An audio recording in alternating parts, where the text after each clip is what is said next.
அண்மை செய்தி. காவலர்கள் தாக்கியதில் உயிரிழந்த காவலாளி அஜித்குமாரின் இறப்பு சான்றிதழ் வழங்க கோரி குடும்பத்தினர் மனு அளித்திருக்கின்றனர். தற்போது கிடைத்திருக்கக்கூடிய அண்மை செய்தியாக பார்த்து வருகிறோம்.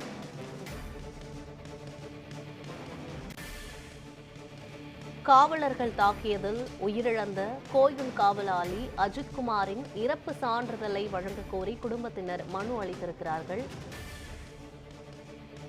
இதுகுறித்த கூடுதல் விவரங்களை செய்தியாளர் பாண்டியன் வழங்க கேட்கலாம். பாண்டியன், ஏற்கனவே அஜித்குமாரின் சகோதரர் இந்த சான்றிதழ்களை அரசு வழங்குவதற்கு தாமதப்படுத்துவதாக தெரிவித்திருந்தார். தற்போது கிடைத்திருக்கக்கூடிய மேலும் தகவல்கள் என்ன, சொல்லுங்க. நிச்சயமாக யுவராணி, அதாவது அஜித்குமார் இறப்பு விவகாரம் குறித்து இறப்புச் சான்றிதழ் வழங்க நடவடிக்கை எடுக்க கோரி குடும்பத்தினர் கோரிக்கை விடுத்திருந்தனர்.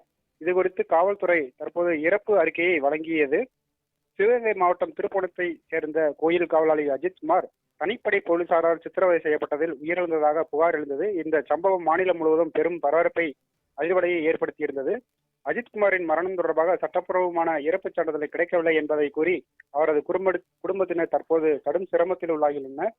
சென்னை, சிவகங்கை, மதுரை 2 மாவட்ட ஆட்சியரும் கோரிக்கை மனு அளித்துள்ளனர். மனுவில் அஜித்குமாரின் சகோதரர் நவீன்குமார் தெரிவித்ததாவது, அஜித்குமாருக்கு இறப்புச் சான்றிதழ் தேவைப்படுகின்றது. அந்த இறப்புச் சான்றிதழ் பெற வேண்டி மதுரை அரசு ராஜாஜி மருத்துவமனை நிர்வாகத்தை அணுகிய போது மேற்படி அஜித்குமாரின் இறப்பு தொடர்பான ரசீதுகள் அனைத்தும் திருப்புவனம் காவல் நிலையம் வசம் ஒப்படைக்கப்பட்டுள்ளதால் அதனை பெற்று வந்த மனு செய்து அதன் பிறகு இறப்புச் சான்றிதழ் பெறுமாறு அறிவுறுத்தப்பட்டது.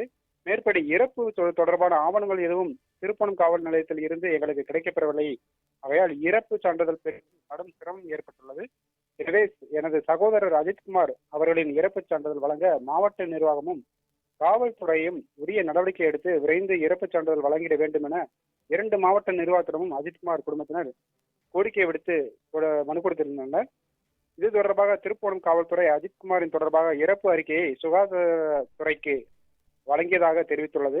அதில் அஜித்குமார் திருப்புவனம் அரசு மருத்துவமனைக்கு கொண்டு செல்லும் வழியில் இறந்துவிட்டுள்ளதாக குறிப்பிடப்பட்டுள்ளது.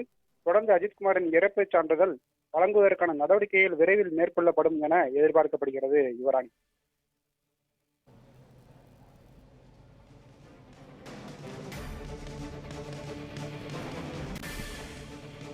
விவரங்களுக்கு நன்றி பாண்டியன்.